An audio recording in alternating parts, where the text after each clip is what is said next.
In October of 2006, Natasha and Patrick Dell, who were both born in Jamaica, tied the knot in Palm Beach Gardens. Their difficulties started not long after that. Natasha filed for a restraining order against Patrick in April of 2008, claiming that his abusive behavior was the reason for the request.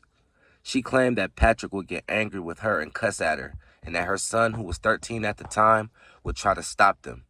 In the petition that she submitted, she stated, "I had to get in between him and my son." The petition was finally approved after that.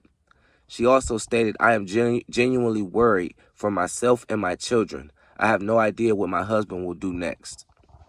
Between 2007 and 2008, Natasha initiated the divorce process 3 times, but voluntarily dropped each of the proceedings. Despite this, they continued to have problems in their relationship. Disturbing verbal abuse finally got the attention of family members when Patrick had attacked her with a knife.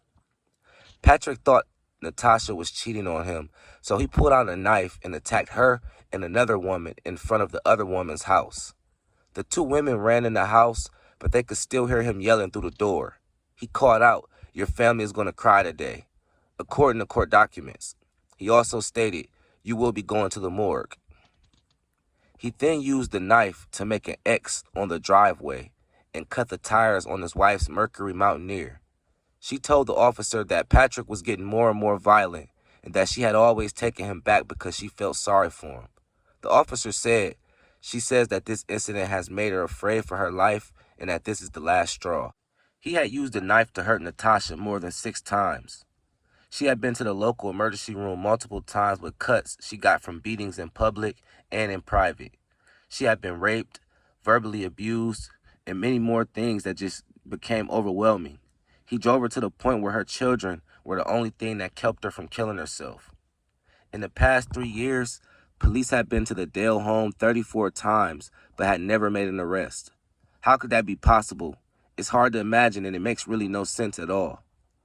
When Natasha refused to leave, her family finally got word and called child services. After an investigation, they decided they did not find significant danger to the children or that they were being hurt in any way. So on February 2nd, 2010, they closed the file with a note attached stating, "No further investigation needed." Patrick Dell was arrested on felony charges of aggravated assault for the knife attack, but he was found guilty of the lesser crime of misdemeanor and improper use of a dangerous weapon. Natasha asked the judge to protect her again in May. In her request, she talked about the knife attack and said Patrick had told her her last days will be bitter. She said that people in the neighborhood had heard about Dale trying to buy a gun. She said he had been living in his car outside her house for a month and had been acting more violently than ever before. After 10 days, a judge gave her a court order.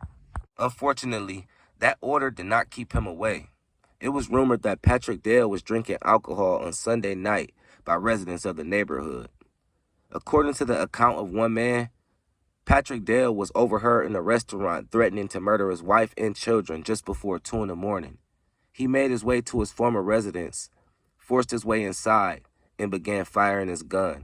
Patrick Dale shot and killed Natasha Dale, who was 36 years old, Daniel Barnett, who was 10 years old, Javon Nelson, who was 11, Diane Barnett, who was 13, and Brian Barnett, who was 14. Daniel and Javon went to elementary school at Bethune.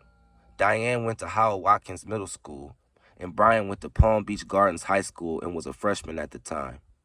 Patrick Dale also wounded Ryan Barnett, who was 15 years old, and also the same son that stood up to him whenever he raged at Natasha, which was his mother. Ryan survived, but he is very traumatized. Patrick, who was 41 years old at the time, spared his biological 1- and 3-year-old children who were also in the house during this middle-of-the-night rampage. It appeared his targets were actually calculated. Despite the fact that the disturbance startled some neighbors who were still outside in their backyards, no one called 911 to report the incident. Patrick Dale had threatened his wife in front of neighbors several months back that he was going to send Natasha to the morgue and make her family cry. On the night in question, the only reason police arrived on the scene within the 2 o'clock hours was because they were in the area investigating a suspicious vehicle. Not because anyone in the comfort of their beds or drunk on their back porches cared enough to try and help save the lives of these family members. When they walked by Patrick Dell's front yard, it looked like any other front yard in the neighborhood from the outside. He was in the front yard, partly naked, partly covered in blood, and holding a loaded gun to his mouth. As the police got out of their car and tried to talk to Patrick Dell because they thought he was just trying to kill himself, he pulled the trigger. He did everyone a good favor by doing that.